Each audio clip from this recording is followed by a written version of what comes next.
Assalamualaikum warahmatullahi wabarakatuh. Nama saya Yolanda Oktakania. Kali ini akan mempresentasikan artikel yang berjudul Business Intelligence in the Service of Libraries.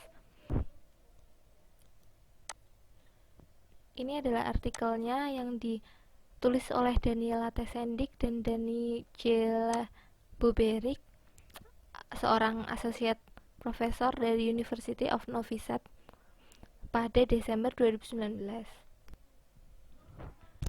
Pada artikel ini membahas tentang perpustakaan yang merupakan sebuah organisasi yang memiliki sejumlah besar data yang meningkat setiap harinya.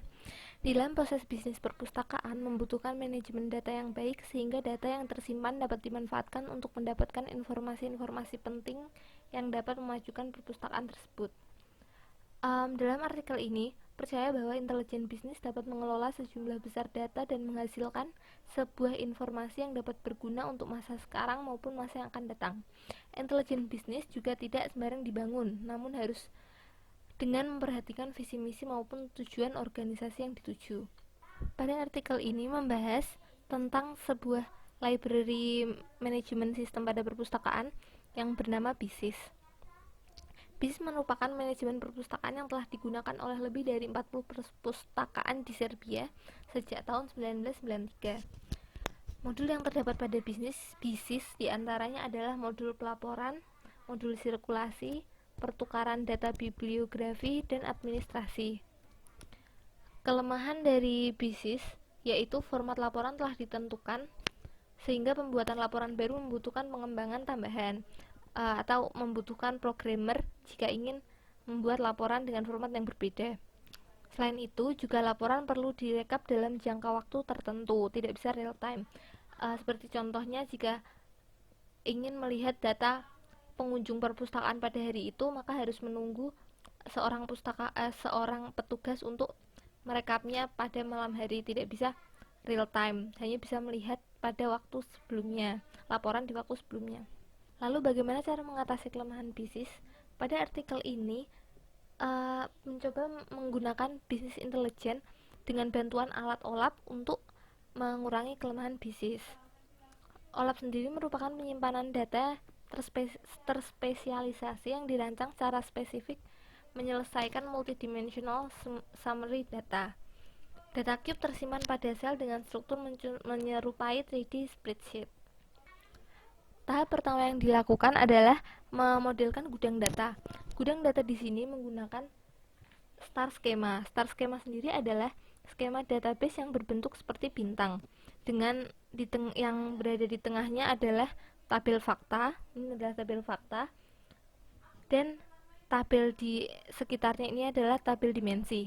Tabel fakta adalah tabel utama, sedangkan tabel dimensi adalah tabel-tabel yang mendeskripsikan atau menjadi pendukung dari tabel fakta. Model gudang data yang diusulkan dalam artikel ini ada 3. Yang pertama adalah sirkulasi perpustakaan. Untuk mengetahui sirkulasi perpustakaan, tabel yang sangat penting adalah tabel landing atau tabel peminjaman. Dengan tabel dimensinya adalah ada tabel UDP, group, year, location, dan lain sebagainya. Pemodelan gudang data sirkulasi perpustakaan dapat digunakan untuk mengetahui number of borrowed item by member kategori, number borrowed item by language, dan lain sebagainya. Yang kedua adalah laporan koleksi perpustakaan. Tabel fakta atau tabel utama dari laporan koleksi perpustakaan adalah tabel item, yaitu item dari buku-buku yang ada di perpustakaan. Sedangkan tabel dimensinya adalah ada tabel publication, status, gender, dan lain sebagainya. Laporan koleksi perpustakaan ini dapat digunakan untuk mengetahui number of publication per language dalam waktu tertentu, atau publication by department, atau new publication for certain period of time. Dan yang terakhir adalah data finansial. Data finansial digunakan untuk mengetahui pelaporan keuangan dari perpustakaan tersebut.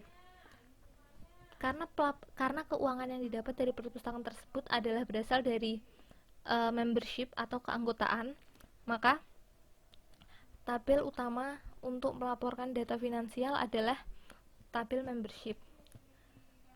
Dan tabel dimensinya atau tabel yang melengkapinya ada tabel gender, kategori, education, membership type, membership location, dan tanggal. Dari model gudang data finansial ini dapat digunakan untuk mengetahui number of member on daily basis with financial balance, lalu number of member by membership category and gender. Selain itu juga number of member per department. Dari ketiga gudang data yang telah diusulkan atau telah dirancang, data tersebut diproses menggunakan alat yang bernama Pentaho BI. Pentaho adalah kumpulan aplikasi BI yang bersifat open source atau dapat digunakan secara gratis.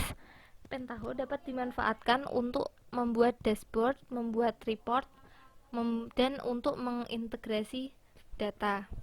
Ini adalah contoh dari tampilan Pentaho yang diambil dari internet. Langkah selanjutnya adalah yang pertama, ini di sini ada contoh untuk meload data ke dalam Pentaho BI. Ada generate data transformation, member transformation, dan lain sebagainya. Setelah di load, langkah selanjutnya adalah mentransformasikan data, karena mungkin saja data yang baru di load terdapat beberapa data yang tidak sesuai atau tidak diperlukan. Ini adalah contoh untuk transformasi data. Setelah pemrosesan data selesai, data tersebut dapat langsung digunakan menggunakan fungsi-fungsi yang ada pada OLAP seperti dice, rollup, dan lain sebagainya.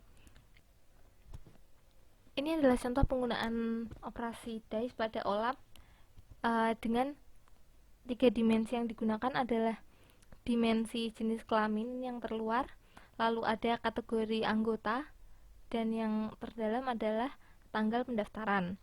Dari kubus OLAP tersebut diberi batasan hanya pada data 2014, ini yang berwarna biru tua, hingga 2018. Contoh lainnya ada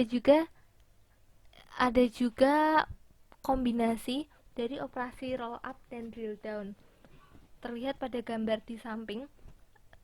Pada tabel ini, operasi roll up digunakan untuk mengumpulkan jumlah publikasi yang baru diperoleh untuk tahun-tahun tertentu dengan mengabaikan semua dimensi lain kecuali dimensi tanggal.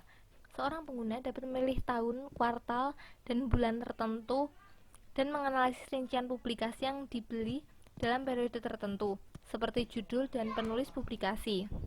Kesimpulan yang dapat diambil adalah artikel ini mencoba menggambarkan aplikasi intelijen bisnis yang dapat diterapkan di perpustakaan agar menghasilkan analisis bisnis perpustakaan yang lebih baik. Berdasarkan analisis yang telah dilakukan, menghasilkan 3 model gudang data dan contoh laporan yang dapat dihasilkan oleh alat OLAP. Dengan menggunakan alat OLAP dan data warehouse, pengguna dapat dengan leluasa melihat laporan sesuai dengan yang diinginkan dan tidak bergantung pada format laporan yang sebelumnya, sehingga tidak membutuhkan programmer untuk membuat pelaporan yang baru. Dari gudang data yang telah diusulkan tidak bergantung pada penggunaan OLAP, sehingga dapat disajikan dengan alat bantu lainnya. Sekian presentasi dari artikel yang saya pilih. Terima kasih. Wassalamualaikum warahmatullahi wabarakatuh.